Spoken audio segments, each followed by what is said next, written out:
اعوذ باللہ من الشیطان الرجیم بسم اللہ الرحمن الرحیم الحمد للہ رب العالمین وصلی اللہ علی محمد وآلہ الطیبین الطاہرین۔ السلام علیکم مومنین، امید ہے آپ حضرات خیریت سے ہوں گے۔ میرا نام ہے شبیہ عباس اور آپ ہیں میرے ساتھ انصار المؤمنین کے اس نئے اسپیشل پروگرام میں، جس میں آج ہمارا ٹاپک آف ڈسکشن ہے: کیا ہم معصومین علیہ السلام سے براہ راست مانگ سکتے ہیں، یا is it permissible to directly make دعا فرام معصومین علیہ السلام؟ اس موضوع پر ڈسکشن کے لیے اور گفتگو کے لیے ہم نے دعوت دی ہے حجت الاسلام علی جناب مولانا جوہر عباس صاحب قبلہ سے، جو ممبئی سے ہمارے ساتھ کنیکٹ ہوئے ہیں۔ قبلہ السلام علیکم۔ وعلیکم السلام ورحمۃ اللہ وبرکاتہ۔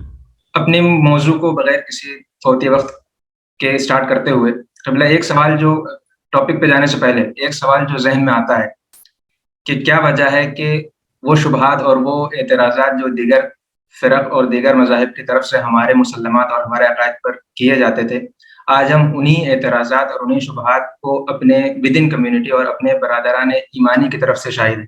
اس کی کیا وجہ ہو سکتی ہے؟ آپ اسے پازیٹیولی دیکھ رہے ہیں یا نیگیٹو؟ بسم اللہ۔ اعوذ باللہ السمیع العلیم من الشیطان الرجیم، بسم اللہ الرحمن الرحیم، نحمدہ ونصلی علی نبیہ الکریم وعلی الطیبین الطاہرین ولعنۃ اللہ علی اعدائهم۔ دیکھیے، اعتراضات جو آپ کریں گے ودن کمیونٹی، واقعی کچھ مسائل ایسے ہیں کہ جو پہلے غائب کرتے تھے وہ ہمارے اندر سے وہ سوالات اٹھ رہے ہیں۔ تو اس کی ایک بنیادی وجہ یہ ہے کہ وہی وجہ کہ جس وجہ سے غیر کرتے تھے اسی وجہ سے آج اپنے کر رہے ہیں، اور وہ ہے لا علمی، بیسکس کلیئر نہیں ہے۔ جب آپ کو بنیادی باتیں نہیں پتہ ہیں تو سامنے والا یا مثلا مخالف اگر آپ کو وہ اعتراض کرے گا تو آپ پریشان ہو جاتے ہیں۔ اور کیونکہ انٹرنیٹ کی وجہ سے اتنا زیادہ معلومات کا اتنا ہجوم ہے اور اتنی طرح سے پریزنٹ کرنے کا انداز لوگوں نے سیکھ لیا ہے کہ اگر آپ اپنی بنیادی باتوں سے واقف نہیں ہیں تو ظاہر ہے ماننے کے علاوہ کوئی چارہ نہیں ہے۔ اور آج کا زمانہ وہ زمانہ یہ پہلے کیا ہوتا تھا، علماء اعتراض کرتے تھے، علماء سوال کرتے تھے، علماء سوال کا جواب دیتے تھے، تو عوام الناس میں وہ باتیں نہیں ہوتی تھی۔ لیکن اب انٹرنیٹ کی وجہ سے ہر انسان ایک دوسرے کے مقابل کھڑا ہوا، باقاعدہ مولانا صاحب کی پوزیشن میں وہ ہے، تو اب ظاہر ہے علماء اتنی جلدی امپریس نہیں ہوتے تھے، علماء اتنی جلدی کسی بات سے پریشان نہیں ہوتے تھے۔ لیکن آج کا نوجوان جب لا علمی ہے پہلی بات، اور دوسری بات مقد مقابل کے سامنے وہ جواب کی پوزیشن میں کھڑا ہو گیا ہے۔ اب یہاں پر تو اپنی زندگی کمیونٹی آواز آئے گی، اس کا ایک ہی علاج ہے کہ آپ اپنے بیسکس سب سے پہلے کلیئر کر لیں، اس کے بعد پھر سوال جواب کی پوزیشن میں جائیں۔ اور دوسری بات جو آپ اگر غور کریں، جو سوالات ہو رہے ہیں، جتنے بھی اعتراضات ہوتے ہیں عقائد کے حوالے سے، آپ تحقیق کر لیں، پوری تحقیق، کوئی ایک بھی اعتراض ایسا نہیں ہے کہ جو 200-400 سال پرانا نہ ہو۔ بعض اوقات تو بعض اعتراضات ہمارے 1000 سال پرانے ہیں، لیکن چونکہ نئے طریقے سے اس کو پریزنٹ کیا جاتا ہے، اور چونکہ آپ اس کے جواب نہیں جانتے ہیں، مطلب ایز اے کمیونٹی ممبر آپ اس کے جوابات نہیں جانتے ہیں، کہ آپ کو نہیں پتا ہے کہ اس کا جواب دیا جا چکا ہے، تو آپ کو نیا لگتا ہے۔ پھر آپ اس کو پیش کرتے ہیں تو وہ انسان کی جو جسے بھی یہ سوال اور اس کا جواب نہیں پتا، وہ بھی کہتا ہے کہ ہاں ہماری کمیونٹی میں ایک نیا اعتراض ہے۔ حالانکہ اگر آپ غور کریں تو یہ جو آپ نے ٹاپک دے رکھا ہے یہ ابن تیمیہ کے زمانے تک اس کے سلسلے جا کر ملتے ہیں، یعنی تقریباً 1000 سال آپ مان لیجیے، 1000 سال میں ہزاروں جوابات اس کے دیے جا چکے ہیں، لیکن اس کے باوجود ہمیں اور آپ کو بیٹھنا پڑ رہا ہے۔ کیوں؟ کیونکہ اس کی جو بیسک باتیں ہیں، بنیادی باتیں ہیں، سب نہیں جانتے۔ تو اس کی وجہ یہ لا علم ہے۔ اگر آپ اپنے بچوں کو، نوجوانوں کو بیسک باتیں بتا دیں اپنے دین کی، توسل، شفاعت، مثلا امامت اور عدل و اعدال، تمام جو کنٹروورشل ہیں، اس کی ایک بنیادی تعلیم اگر دے دی جائے تو اس کے بعد کمیونٹی کے اندر سے آواز نہیں ہوتی۔ صحیح۔ تو اسی بیسکس کو کلیئر کرتے ہوئے ابھی ایک مسئلہ ہے، یعنی ڈیفینیشن میں اگر دیکھ لیں کہ ہم کو توسل تک، شفاعت اور پھر براہ راست مانگنے میں ایک اس کو ڈسٹنگوش کرنے میں ایک مشکل پڑتی ہے، تو آپ اگر اس میں فرق کو واضح کر دیں کہ توسل، شفاعت اور پھر براہ راست مانگنا، یہ ان میں کیا ڈفرینس ہے اور کیا فرق؟ جی دیکھیں، سب سے پہلے ڈفرینشیٹ کرنا چاہیے، خصوصاً وہ جو اعتراض کر رہے ہوتے ہیں جو لوگ کہ شرک ہے اور یہ ہے وغیرہ وغیرہ، وہ خود بھی کلیئر نہیں ہوتے ہیں کہ انہیں کس چیز پر اعتراض کرنا۔ بات غور فرمانا، یعنی وہ جو اعتراض کر رہا ہوتا ہے اسے بھی نہیں پتا ہوتا ہے کہ اس میں غلط کیا ہے، ان کو بھی نہیں پتا ہوتا ہے۔ بظاہر جو نظر آتا ہے، مثلا ایک انسان اللہ کے علاوہ کسی اور سے مانگ رہا ہے، تو اب وہ سوال کھڑا کر دیتے ہیں اللہ سے مانگنا چاہیے یا کسی اور سے مانگنا چاہیے۔ اب ظاہر ہے کہ سامنے والا بھی سادہ لوگ انسان ہوتا ہے، وہ کہتا ہے نہیں، مانگنا تو اللہ سے چاہیے، ٹھیک ہے، پھر آج کے بعد اللہ سے مانگیں، اس کا مطلب کہ توسل کیا ہوا؟ غیر اسلامی چیز ہوئی۔ تو یہ ہاف بیک پرسنالٹیز آپس میں جو گفتگو کرتی ہیں تو اس طرح کی باتیں سامنے آ جاتی ہیں۔ ورنہ ابن تیمیہ نے بالکل شروعات میں جو اس کے اعتراضات کیے تھے اور اس کے جوابات دیے گئے، بالکل واضح جوابات ہیں۔ قرآن اور حدیث پر عمل کرنے والا انسان ان جوابات سے پیچھا نہیں چھڑا سکتا. تو ان کو تو سمجھایا جا سکتا. تو یاد رکھیے گا یہ جو تصور ہے وہابیت کا یا دوسرے جو سلفی عقائد و تفکر ہیں جن سے مسلمانوں کے تمام اکثر فرقے پریشان ہیں, آپ غور فرمائیں کیا یہ آج کی بات ہے؟ نہیں. ریپرزینٹ ہوا ہے 1920 کے بعد, یعنی اس دہائی کے بعد سے مسلمانوں میں یہ چیز آ گئی اور ہنگامہ ہونے لگا. لیکن یہ خیالات تو بہت پہلے سے ہیں, یعنی 1000 سال سے مسلمانوں میں پڑے ہوئے ہیں. تو ابھی تک ہنگامہ کیوں نہیں ہوا؟ کیونکہ اس زمانے میں جس زمانے میں انیشیلی اس کو انیشیٹ کیا گیا تھا ان علماء کے ذریعے, انہوں نے یہ اعتراضات اپنے زمانے کے علماء کے سامنے رکھے تھے, انہوں نے ڈیل کر لیا. آج یہ اعتراض ہم جیسے کم پڑھے لکھے اور جوہلا کے سامنے پیش کیے جاتے ہیں. تو آج کے زمانے میں اس کو بہت سارے فالوورز مل جاتے ہیں, جواب دینے والا کوئی ہے نہیں. تو کبھی آپ اس کے اوپر غور کریں کہ توسل ہو, شفاعت ہو یا علم غیب ہو یا اس طرح کے جو اعتراضات ہیں یہ آج کے نہیں ہیں, 1000 سال پرانے ہیں. تو آج یہ اتنے زیادہ مقبول کیوں ہیں؟ کیونکہ جس کے سامنے یہ اعتراضات کیے جا رہے ہیں وہ خود پڑھا لکھا نہیں ہے, ان کو بیسک اور بنیادی باتیں نہیں پتہ. اب ہم آتے ہیں آپ کے سوال کی طرف کہ توسل میں اور غیر معصومین سے براہ راست یا بغیر وسیلے سے مانگنا. دیکھیں مانگنے کا تعلق کیا ہوتا ہے؟ بنیادی طور پر طاقت اللہ کی ہے, ٹھیک ہے, اس میں تو کوئی دو رائے نہیں. وہ لوگ جو شرک اور کہہ رہے ہوتے ہیں کہ اللہ کے علاوہ غیر اللہ, دیکھیے ایک بنیادی نقطہ سمجھیں, غیر اللہ سے مانگنا شرک نہیں ہے. شرک مطلب کیا ہوتا ہے؟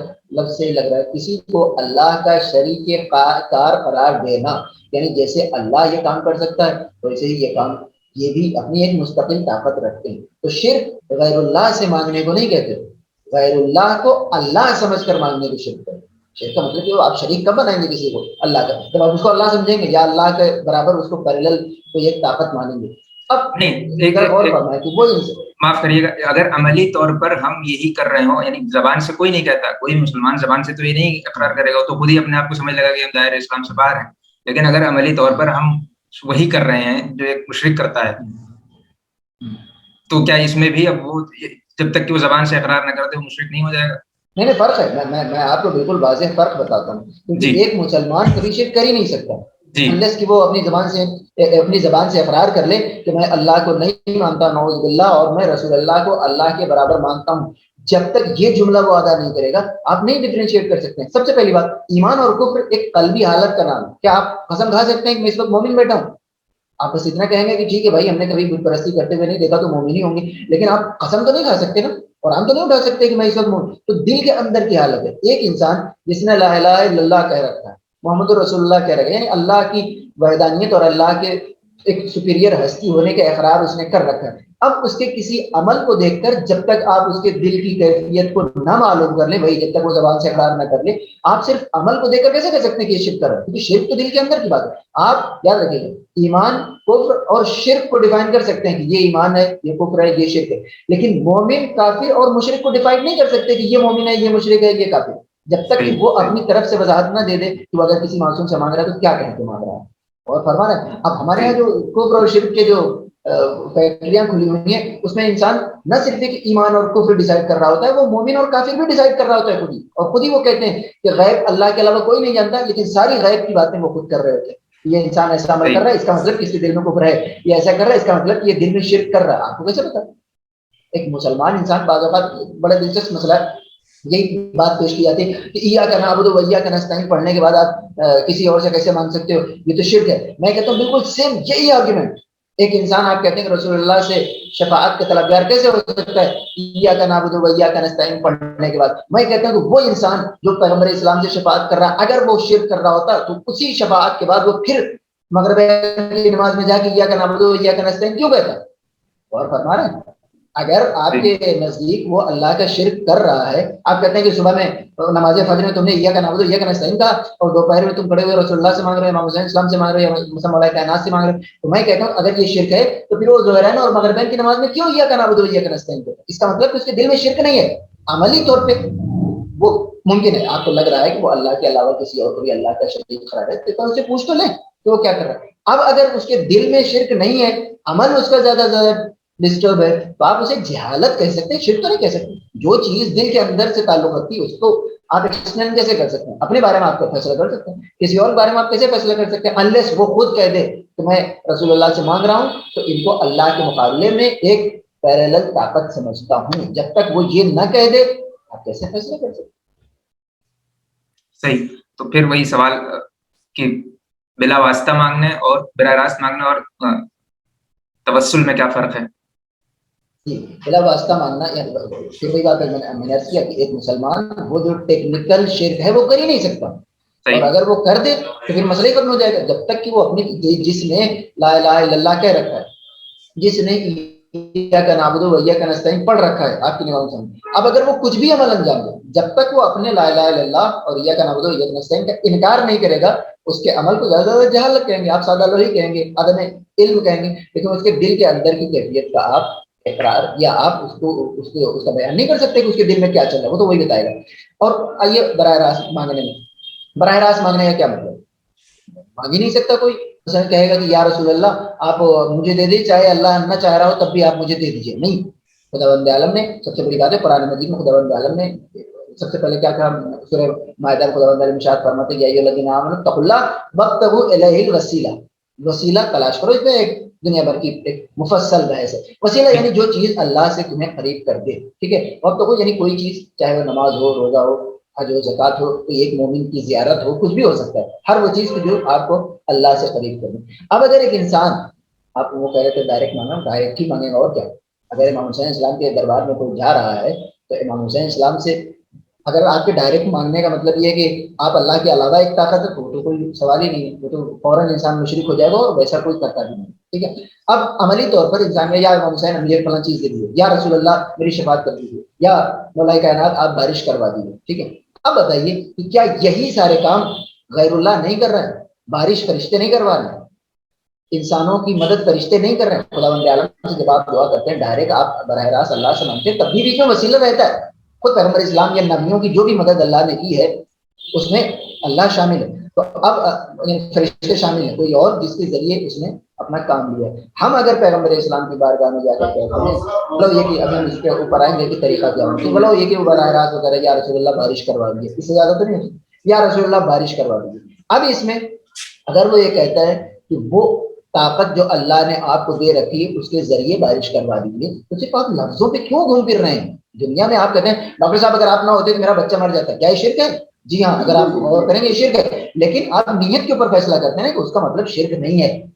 آپ کہتے ہیں کہ اگر آپ نہ ہوتے تو میرا گھر نہ بنتا، ارے آپ نہ ہوتے تو میں فیل ہو جاتا. کتنی ہزار بار آپ دن بھر میں کہتے ہیں، کوئی پکڑتا ہے آپ کی زبان؟ تو یہاں پر کیوں آپ زبان پکڑتے ہیں رسول اللہ کے موقع پر؟ بھائی اس کے بھی دل کی وضاحت اس کو کرنے دیجیے، ورنہ تو آپ شرک سے گھرے ہوئے ہیں. دن رات ہم کہتے ہیں والد صاحب سے کہ اگر آپ نہ ہوتے تو میں آج یہاں نہ ہوتا. شرک ہے. اس کی ڈیٹیل میں اگر آپ جائیں، اگر اس کی ڈیٹیل میں یہ ہو کہ اللہ کے علاوہ آپ میرے مددگار ثابت ہیں، پیغمبر اسلام کیا بھی معصوم ہیں کیا بھی، انسان کے دل میں یہی ہوتا ہے کہ وہ جو طاقت اللہ نے آپ کو دے رکھی ہے اس کے ذریعے میرا یہ فلاں کام کر دیجیے. تو اب یہ کہنا کہ میرا فلاں یہ کام کر دیے اس طاقت سے، یہ شرک نہیں بلکہ یہ عین توحید ہے کہ انسان اللہ کو یاد کر رہا ہے اور فرما رہے ہیں اللہ ہی نے تو کہا ہے کہ ہر وہ چیز جو تمہیں مجھ سے قریب کر دے وہ تلاش کرو. تو اب اگر ایک انسان رسول اللہ کے ذریعے اللہ سے قریب ہو رہا ہے تو اس میں شرک کی کوئی گنجائش نہیں ہے، انلیس میں نے پھر وہی کہا کہ جب تک کہ وہ اپنی زبان سے کوئی ایسا اقرار نہ کرے. یعنی مخاطب ہم بنا سکتے ہیں بلا یعنی اللہ کو بنانا ضروری نہیں مخاطب. ہاں یہ بھی ایک مسئلہ ہے کہ وہ لوگ جو توسل کے قائل ہوتے ہیں وہ سوچتے ہیں براہ راست اللہ سے مانگنا ہی نہیں چاہیے. نہیں، براہ راست بھی اللہ سے بھی مانگا جا سکتا ہے. اس کے علاوہ وہ جو چرندہ بندے ہیں، خدا بند عالم نے کہا کہ اللہ مگر معلوم تکن تعلم، تمہیں وہ چیزیں سکھائیں جو تم نہیں سیکھ سکتے تھے. ہم کیا نہیں سیکھ سکتے؟ ہم سب کچھ سیکھ سکتے ہیں. نہیں سیکھ سکتے وہی ہے نا، توسل، طاقت، شفاعت، یہی ساری چیزیں ہیں جو اللہ نے پیغمبر اسلام کو سکھائی. تو اگر ان چیزوں کے ذریعے کوئی پیغمبر اسلام سے سوال کرتا ہے تو براہ راست یا رسول اللہ آپ بارش کروا دیجیے، تو اس کا مطلب وہی ہوتا ہے. اب میں نہیں سمجھتا کہ کوئی یہ کہتا ہے کہ اللہ کے علاوہ آپ ایک سپیریئر طاقت ہیں. ہاں اب یہ ہے کہ اس میں یہ بات ہونی چاہیے کہ اس جس سے آپ مانگ رہے ہیں اس کے اندر محبت ہو. اہل سنت کے یہاں تمام ہوتا ہے وہابی حضرات بھی پیغمبر اسلام کی خبر مبارک عرش الہی اور خداوند عالم کی بقیہ ساری چیزوں سے افضل ہے، اور وہ اس دنیا میں معاف کیجیے گا اپنی اس خبر مبارک میں اسی دنیا کی طرح زندہ ہے. تو ایک یہ ہستی ہو گئی اور ایک کوئی معمولی سی درگاہ ہے مثلا اس کے اوپر آپ کھڑے ہوئے. تو یہ فرق آپ کو کرنا پڑے گا. خداوند عالم جس سے آپ وہ چیز مانگ رہے ہیں خداوند عالم نے اسے وہ طاقت بھی دی ہو، کسی زمانے میں اس نے وہ کیا ہو، اس کے بعد آپ طلب کر سکتے ہیں. تو مسئلہ نہیں. ٹھیک ہے، اب آتے ہیں قرآنی آیات کی طرف کہ جہاں پر یہ کیا ہم کو یہ چیز کی ریکمنڈیشن ہے یا دعا کو ہم قرآن کیا بتاتا ہے. ایک جو آیت شریفہ کی تلاوت آپ نے کی بسم اللہ الرحمن الرحیم ایاک نعبد و ایاک نستعین، یعنی یہاں جس کی عبادت کرو اسی سے دعا کرو. یہ ایک ریلیشن ایک یہاں پر، اور ایک دوسری آیت مبارکہ ہے جس میں سورہ مبارکہ نمل کی، جس میں ارشاد ہوتا ہے بسم اللہ الرحمن الرحیم امن یجیب المضطر اذا دعا ویکشف السوء ویجعلکم خلفاء الارض االہ مع اللہ قلیلا ما تذکرون. االہ مع اللہ، اس کی وضاحت آپ فرما دیں. کیا ان آیات سے یہ ریلیشن نہیں ملتا کہ دعا اسی سے کرنا ہے جو خدا ہے یا جس کی عبادت ہوتی ہے؟ وہی بات سیدھی سی بات. آپ میں اس پر آتا ہوں. سورہ نساء میں خدا بند عالم فرماتے ہیں ولو انہم اذ ظلموا انفسهم لو انفسهم جاءوك فاستغفروا لا واستغفر لهم الرسول لوجدوا الله توابا رحيما. وہ لوگ جنہوں نے اپنے ظلم اپنے نفوس پر ظلم کیا، اگر وہ آپ کے پاس آتے وہ استغفار کرتے اور آپ بھی ان کے لیے استغفار کر دیتے. اس کا مطلب کیا؟ آپ بھی ان کے لیے استغفار کرتے کہ مطلب آپ بھی ان کے لیے دعا کرتے اللہ کے حضور. یہی چیز ہے، اصل چیز وہی ہے کہ آپ سامنے والے کے دل کے اندر گھس کے اس کا فیصلہ کر رہے ہیں. اگر اس کے دل میں وہ بات ہے اور وہ زبان سے کہہ دے کہ نہیں ہم رسول اللہ سے مانگ رہے ہیں کیونکہ ان کے پاس طاقت ہے اور جو اللہ سے الگ ہے، تو ظاہر ہے مشرک ہے، تو ساری بات ختم ہے. لیکن جو چیز ابھی اس نے بیان نہیں کی ہے، صرف اس کے عمل کو دیکھ کر آپ کیسے کہہ سکتے ہیں کہ اس کے دل، یا تو یہ کہیے کہ ایمان اور شرک اور کفر یہ اعمال سے ظاہر ہو سکتا ہے. آپ تو کہتے ہیں کہ یہ قلبی کیفیت کا نام ہے. ہو سکتا ہے کہ انسان سجدہ الہی میں سبحان ربی الاعلیٰ و بحمدہ کہہ رہا ہو اور مشرک ہو اپنی دلی کیفیت کی وجہ سے. ممکن ہے نہیں ہے؟ ہو سکتا ہے کہ انسان خانہ کعبہ سے لپٹ کر یا اللہ کہہ رہا ہو اور وہ مشرک ہو. ایسے ہو سکتا ہے دل کی وجہ سے. تو جب دل کی کیفیت خانہ کعبہ سے لپٹے ہوئے ہونے کے باوجود آپ کو مشرک بنا سکتی ہے، تو اس دل کی کیفیت کو توسل کے وقت آپ کیوں مد نظر نہیں رکھتے؟ کیا کہہ رہا ہے؟ یعنی خدا بند عالم نے ایک تو کہہ رکھا ہے کہ ہر وہ چیز جو تمہیں مجھ سے قریب کر سکے اس کا وسیلہ جائز ہے. تو اب اگر پیغمبر اسلام سے کوئی چیز کوئی مانگتا ہے اور یہ جانتے ہوئے کہ پیغمبر اسلام نے حاجت روائی کی ہے، پیغمبر اسلام زندہ بھی ہیں، دو چیزیں، ایک تو یا تو ان کے پاس طاقت نہ ہو، پھر بھی کمال یہ ہے، پھر بھی مان لیجیے رسول اللہ کے پاس طاقت نہیں ہے. فرض کیجیے میں آپ سے کہتا ہوں کہ 10 لاکھ روپے مجھے دے دیجیے، یا اس کو 10 کروڑ کر لیجیے، 10 لاکھ تو آپ دے لیں گے، 10 کروڑ روپے مجھے دے دیجیے، مجھے پتا ہے کہ آپ کے پاس نہیں ہے، ٹھیک ہے، اس کے باوجود میں آپ سے مانگ رہا ہوں، تو یہ شرک نہیں ہے، یہ بیوقوفی ہے. کیوں؟ کیونکہ دل میں میرے یہ بات نہیں ہے کہ آپ کے 10 کروڑ اللہ نہیں چاہے گا تب بھی آپ مجھے دے لیں گے. شرک یہ ہوگا. الہ مع اللہ کا مطلب کیا ہے؟ اللہ کیا کہہ رہا ہے؟ غیر اللہ سے مانگنا غلط نہیں. غیر اللہ کو الہ مع اللہ، اللہ نہ بناؤ کسی کو. جس دن تم نے اللہ بنایا وہ اسی دن. اب جو مشرکین مکہ تھے وہ بتوں کی پوجا کرتے تھے یا مثلا دوسرے اصنام کی پرستش کرتے تھے، تو وہ یہ صرف نہیں کہ یہ ان کو اللہ سے کرو کہ اس کی بیک پہ بت پرستی کی پشت پہ کچھ نہیں تھا. وہ براہ راست اس کو خدا سمجھتے تھے کہ ان بتوں کے ذریعے ہماری حاجت پوری ہوگی. اب کجا وہ ساری چیزیں اور کجا ایک انسان الہ مع اللہ والا کانسیپٹ بھی تو امپلیمنٹ ہونے دیجئے. اللہ کرے کہ کیا، اور کمال یہ ہے کہ اگر اللہ نے یہ نہ کہا ہوتا تو شرک آپ سب کے اوپر نافذ کر سکتے. لیکن یہ سوال خدا بند ہے الہ مع اللہ، وہ جو اللہ تم کسی اور کو بنا رہے ہو وہ کوئی اللہ نہیں، اللہ کے علاوہ. تو جب تک ایک انسان، میں سمجھتا ہوں کہ خود پیغمبر اسلام کو یہ جانتے ہوئے کہ انہوں نے حاجت روائی کی ہے اور پلس زندہ بھی ہیں، تو اس کے بعد معصومین اور پیغمبر اسلام سے طلب کرنے میں براہ راست ہی طلب کیا جائے گا. اور کیا میں نے کیا مثلا مولا کائنات یا امام اسلام یا مولا آپ مجھے عطا کر دیجیے، تو اس کی بیٹھ پہ یہی ہوتا ہے کہ اگر ہم ایسے طلب کر رہے ہوتے تو ہمارے ایک سے نہ مانگ رہے ہوتے. ایک خاص پرٹیکولر انسان کی بارگاہ میں جا کر مانگنا اس بات کی ضرورت ہے کہ انسان ہر ایک سے نہیں مانگ رہا ہے اور انہیں اپنا خدا بند عالم نہیں سمجھ رہا. ٹھیک ہے، آخری سوال کی طرف آتے ہوئے قبلہ کی یہ جتنے بھی ہم کو احادیث اور جتنے بھی دعائیں روایات کے صورت میں ہم کو ائمہ علیہ السلام سے ملی ہیں، سب میں مخاطب خدا رہا ہے. ایون دعائے توسل میں بھی ہم دعا اللہ سے کر رہے ہیں. تو کیا یہ ایک ریکمنڈڈ وے ہے براہ راست مانگنا؟ یعنی کیا اس کی تشویق و ترویج ہمیں روایات میں کہیں ملتی ہے کہ ہم ڈائریکٹلی دعا کریں، مخاطب قرار دیں معصومین علیہ السلام کو؟ نہیں، آپ یہ تو لاجیکل باتوں پر ہم تھے، روایات تو پر ہیں اس طرح کے، مثلا قبر امام حسین اسلام کی زیارت کرنا اور وہاں پر دعائیں طلب کرنا، یا معصومین علیہ السلام کو جو آپ کہہ رہے تھے کہ انہوں نے براہ راست دعا، تو یہ میں نے پہلے عرض کیا براہ راست دعا مانگی جا سکتی ہے اللہ سے. نہیں مانگی جا سکتی، ٹھیک ہے مانگی جا سکتی ہے. کیا روایات میں اس کی تشویق ہمیں نظر آتی ہے کہ ائمہ علیہ السلام نے کی تعلیمات میں کہ ہم کو کوئی ایسی دعا ہو؟ کیونکہ ہم جو بھی اگر مفاتیح الجنان دیکھتے ہیں تو اس میں دعائیں سب اللہ سے ہیں. یہ جو براہ راست ہے اس میں سب کی سب اپنی لوکل لینگویجز میں. سمجھ رہے ہیں سوال؟ نہیں، وہ بات درست ہے آپ کی، لیکن اس طرح کے مسائل یعنی وہ انسان کی جس کی خدا بند عالم کی نظر میں قدر و اہمیت ہو، مثلا کیا کہتے ہیں آنسو نکلتے یا بارش کے وقت، یا مثلا آپ بارش کے وقت آپ دعا کرتے ہیں تو کیا کرتے ہیں، اس میں کیا فرق آ جاتا ہے؟ بغیر بارش کی تو نہیں مان سکتے، لیکن بارش خدا بند عالم اس وقت رحمت نازل ہو. اسی طریقے سے مومنین کے پاس بیٹھ کر جب ہم خود قرآن مجید میں اہدنا صراط المستقیم صراط الذین انعمت علیہم، جب اللہ ہی کی صراط ہے تو انعمت علیہم والوں کے پاس جانے کی کیا ضرورت ہے؟ یعنی اس کا مطلب کہ آپ کی گیدرنگ اگر اچھی ہے تو آپ کی دعا میں اثر رہے گا. تو آپ اگر آپ اللہ ہی سے دعا کر رہے، ظاہر ہے کہ جب ہم نے پہلے ہی کلیئر کر دیا کہ اللہ کے علاوہ کوئی معبود نہیں ہے، یعنی کسی کے پاس وہ طاقت نہیں، لیکن وہی دعا آپ کسی ایسے کا حوالہ دے کر مانگیں یا کسی ایسے کے ساتھ بیٹھ کر مانگیں، کسی ایسے کی بارگاہ میں جا کر دعا مانگیں جو خدا بند عالم کے نزدیک مقرب ہے، تو آپ کی دعا کا اثر دوسرا ہوگا. ہر دعا کا زمان اور مکان مختلف ہوتا ہے. ٹھیک، تو میرا سوال ابھی مجھے لگتا ہے یہ پہنچا نہیں آواز میں، کہ جتنی بھی روایات ہیں ہم کو دعائیں اہل بیت علیہ السلام سے اور معصومین علیہ السلام سے ملی ہیں، کئی بیت جاتیہ کے شکل میں اور بھی بہت ساری روایات دعائیں ہم کو نظر آتی ہیں. اس میں کہیں پر بھی کوئی ایسی دعا کیا کوٹ کر سکتے ہیں کہ اس میں ہم کو یہ تعلیم دی گئی ہو کہ ہم براہ راست معصوم سے دعا کر رہے ہیں؟ وہ آپ کی بات ٹھیک تھی کہ جو آنسو گرتے وقت دعا کرتے ہیں تو ساری ایسے ہی دعائیں ہیں، یا کچھ روایات میں بھی ہم کو اس کا نمونہ نظر آتا ہے؟ مسئلہ وہی ہے. دیکھیں عزیز من، آپ صرف تھیوریٹیکلی گفتگو کر سکتے ہیں کہ جائز ہے کہ نہیں جائز ہے، خود آپ رسول اللہ کو کسی اور کا وسیلہ دے کے مانتے ہو کیسے دکھا سکتے ہیں؟ خود نہیں جعفر صادق علیہ السلام، ٹھیک ہے، وہ ان کو ہم نہیں کہہ رہے وہ ہم کو یہ تعلیم دیں یا کوئی ایسی دعا پوری مفاتیح الجنان خود میں.